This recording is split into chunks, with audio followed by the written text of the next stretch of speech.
Welcome to VibeSense. Today, we're diving into a crisis that brought parts of India to a standstill in 2025, and it wasn't with actual bombs, but with the threat of them. It's a really fascinating story about widespread disruption, and it all kicks off with one single number. 69. That's how many hoax bomb threats were sent to Indian Airlines in just the first 7 months of 2025. I mean, think about that. Each one of those threats meant a plane was grounded, passengers were absolutely terrified, and a huge security response had to be scrambled.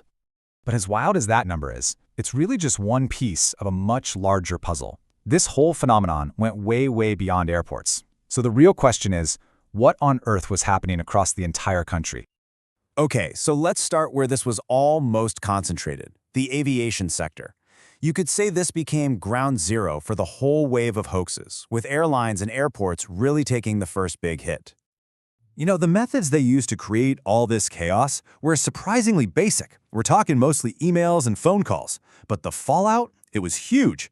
We saw emergency landings, massive delays, and just a state of high alert at airports everywhere. And here's the crucial part. After all that disruption, pretty much every single threat was found to be a complete hoax. But the chaos didn't just stay at the runway. Pretty soon, these threats started targeting the very heart of public life, our schools and our courts. And the escalation was incredibly fast. Just between August and September, waves of threats hit over 70 schools in the Delhi region alone. Then, get this, on a single day, September 12th, both the Delhi and the Bombay High Courts were targeted. That timing really suggests this was coordinated, with the goal of causing as much panic as possible. And you gotta remember, behind all the headlines and the numbers, there's a real human impact. This wasn't just about logistical nightmares, it was about genuine fear. It led to mass evacuations, total panic among parents, and entire communities being just thrown into chaos.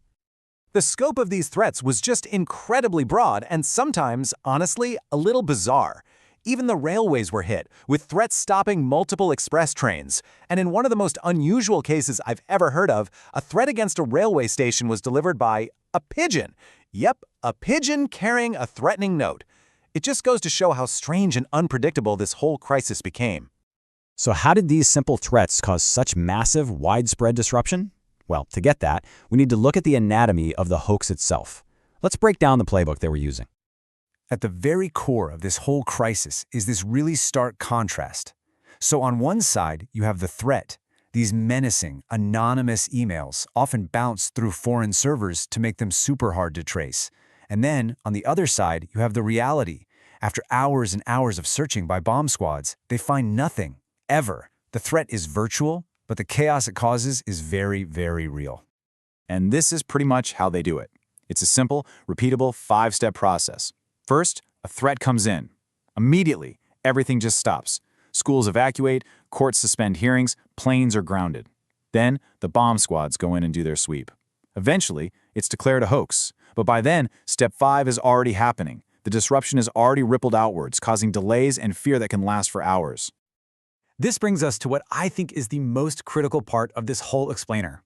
What is the actual, real cost of a fake bomb? Because let me tell you, this is so much more than just some harmless prank. This right here is the key takeaway. The disruption is the weapon. The goal isn't actually to detonate a bomb. The goal is to use a fake threat to generate real fear, real economic damage, and to tie up our valuable security resources chasing shadows. So the attack really unfolds on 3 main fronts. First, it just creates widespread public anxiety. Second, it causes serious economic disruption. I mean, just imagine the cost of grounding an entire fleet of airplanes.